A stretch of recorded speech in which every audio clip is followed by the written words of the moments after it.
நாமெல்லாம் இறைநெறி செய்திகளை பரப்புவதற்காக ஆலயத்தின் முன்பு சென்று நம்முடைய இல்லத்தினுடைய சுவாமி அறையில் நிறைய மந்திரங்களை சொல்லி தூபதீப ஆராதனை செய்து வழிபடக்கூடிய நாம் இன்றைக்கு நம்முடைய இல்லத்திலெல்லாம் தைமகளை வரவேற்று முடித்த நாம் இன்றைக்கு தைப்பூசத்தில் அழகு கடவுளாகிய தமிழ் கடவுளாகிய முருகக் கடவுளை நாம் கொண்டாடக்கூடிய நல்ல வேளையிலே இருக்கின்றோம்.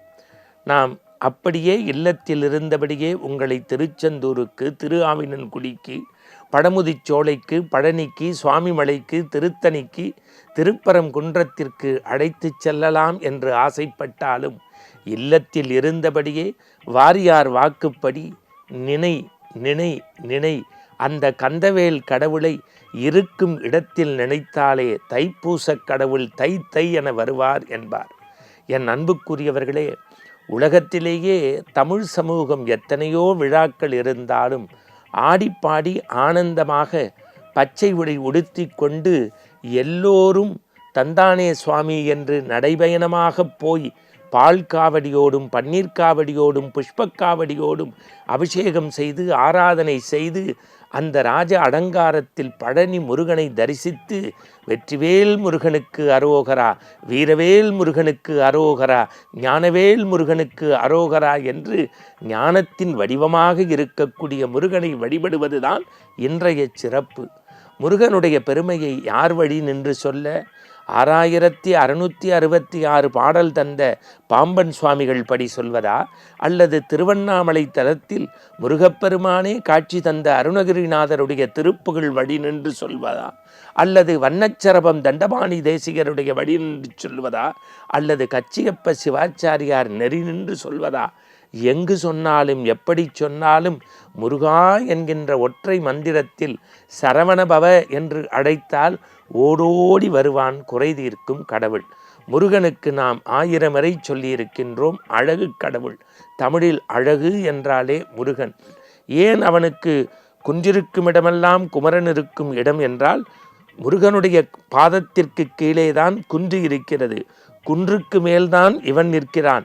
இவனுடைய பாதம் பட்டிருக்கக்கூடிய மலையிலிருந்து சிலை செய்து பிற கடவுள்கள் செய்வதால் இவன் தெய்வத்திற்கு மேலானவன்.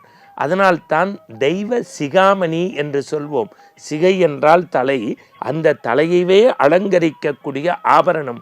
பிற கடவுளெல்லாம் தலை போன்றவன் என்றால் அந்த தலைவனுக்கே மேல் நிற்கக்கூடிய தலைவன் இந்த முருகக் கடவுள். வைதாரையும் வாழ வைக்கக்கூடிய வள்ளல் பெருமான்.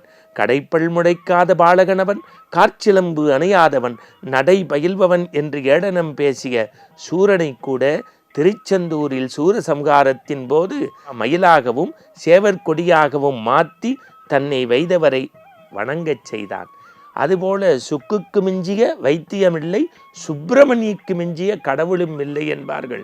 சுவாமி மலையில் பார்த்தா நமக்கு தெரியும், அந்த படைப்பு கடவுளாகிய பிரம்மனுக்கு பாடம் எடுத்தவன். ஓம் என்கின்ற பிரணவ பொருளுக்கு விளக்கம் கேட்க நீதான் என்று சொல்லத் தெரியாது ஆணவத்தால் கண்மத்தால் மாயத்தால் மறைந்தபோது அவனை தலைகுட்டி சிறை வைத்து நின்னை வணங்கிலும் தன் அகந்தை தவிர்க்கிலன், ஆதலால் அவனை அருஞ்சுரல் வைத்தேன் என்று எம்பெருமானாகிய சிவபெருமானிடத்திலேயே பிரம்மாவினுடைய தவறை சொன்னான்.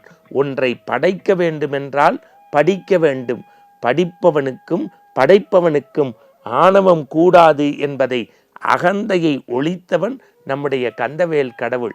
இவையெல்லாவற்றிற்கு மேல் இன்றைக்கும் நீங்கள் பார்த்தீர்கள் என்று சொன்னால் வெறும் தைப்பூசத்திற்கும் பங்குனி உத்திரத்திற்கும் மட்டுமல்ல, வேல் என்பதே அறிவு, கூர்மை, ஆற்றலினுடைய அடையாள சின்னம்.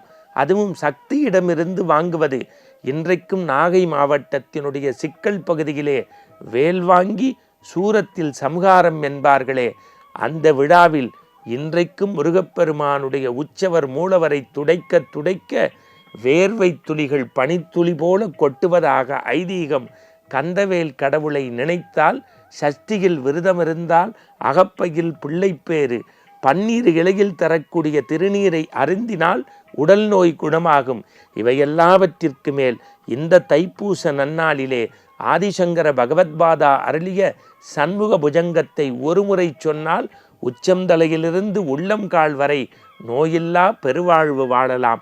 இப்படி பல்வேறு சிறப்புகளால் தமிழருடைய உள்ளத்தை இல்லத்தை அலங்கரிக்கக்கூடிய முருகப்பெருமானை தைப்பூச தன்னாளில் இந்த பெருநாளில் இல்லத்தில் ஒரு தூப தீபத்தை ஏற்றி வைத்து ஒரு சிறிய நேவேத்தியத்தை செய்து வேலுண்டு வினையில்லை மயிலுண்டு பயமில்லை கந்தா கடம்பா கதிர்வடிவேலா என்று காதலாகி கண்ணீர் மழுங்கி அவனுடைய பாதத்தை சிக்கன பற்றினால் தைப்பூசக் கடவுள் உங்கள் இல்லம் நோக்கி வருவான். ஆனந்தம் நிலைத்து நிற்கும். மீண்டும் நாளை காலை சந்திப்போம், சிந்திப்போம். வணக்கம்.